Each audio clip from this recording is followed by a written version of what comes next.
নমস্কার বন্ধুরা, তোমাদের সকলে সুস্থতা কামনা করে আমার আরও একটি নতুন ভিডিওতে ওয়েলকাম জানাই।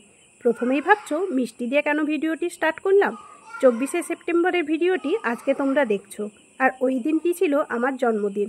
সেই কারণে মিষ্টিমুখ হবে না তা কখনো হয়? সামনেই যেহেতু পুজো, তোমাদের দাদাভাই বাড়ি আসার সঙ্গে সঙ্গেই তার মাথার মধ্যে শুধু কাজ আর কাজ ঢুকে গেছে।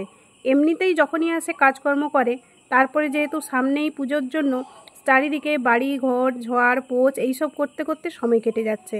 তাই সকাল থেকে আজকে কোনো ভিডিও করতে পারিনি।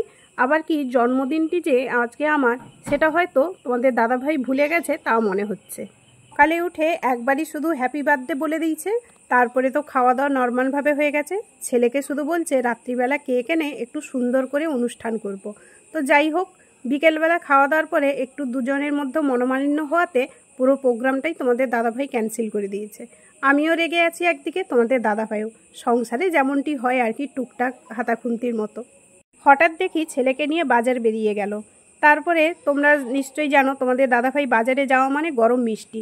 তো গরম মিষ্টি এনে খাইয়ে দিল। আর এই যে মাংসটা দেখছো, তোমাদের দাদাভাই নিজের হাতে রান্না করেছে। আর মেয়ের জন্য যেমন পা রাখতে হয় রেখে দিয়েছে, আর একটা পা ছিল আমার জন্য। তো ভাবছি এ কি হচ্ছে, একদিকে রেগে যাচ্ছে আবার এই সব করছে। খাওয়া দাওয়ার শেষে প্রায় 11:30 বাজে।